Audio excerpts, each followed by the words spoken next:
Hutan belantara beringin terkenal akan sunyinya yang mencekam. Saat fajar baru menyentuh dedaunan, Pak Raji, pemburu tua, menemukan jejak kaki besar di tepi sungai.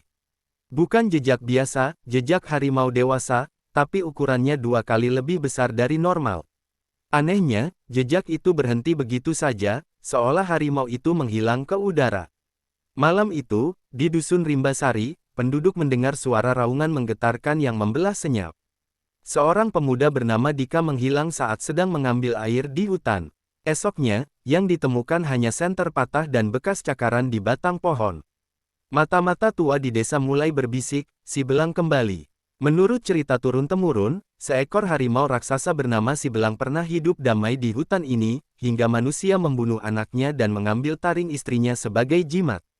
Sejak itu, harimau itu tak lagi berburu binatang.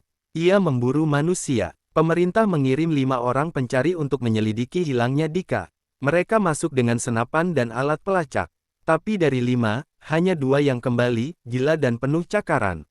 Salah satu dari mereka hanya bisa mengulang satu kalimat, dia menunggu di kabut. Penduduk desa mencoba menjebak harimau dengan bangkai kambing dan racun. Tapi malamnya, jebakan itu ditemukan hancur, kambing hilang, dan racunnya ditinggalkan utuh. Sebaliknya, 2 orang yang memasang jebakan ditemukan tergantung di pohon. Bukan oleh manusia, oleh cakar. Seorang pemburu bayaran dari kota, Jaka, datang membawa senapan laras panjang. Ia mengejek ketakutan penduduk dan masuk sendirian ke hutan. Kamera perangkap terakhir menangkap sosok harimau raksasa berdiri di 2 kaki, matanya merah menyala, sebelum sinyal kamera menghilang. Pak Raji akhirnya mengaku, 20 tahun lalu, dialah yang ikut membunuh anak harimau dan menjual kulitnya.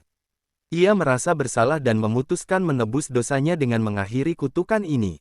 Ia masuk ke hutan dengan membawa sesuatu, tulang anak harimau dan taring istri harimau yang dulu dijadikan jimat. Di jantung hutan, Pak Raji bertemu si belang.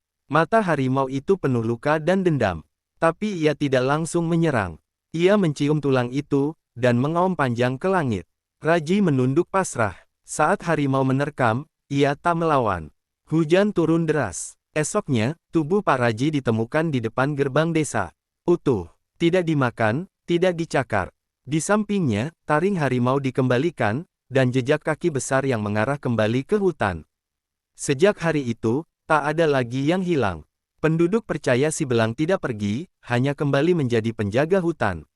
Ia tidak menyerang tanpa alasan, hanya menagih keadilan.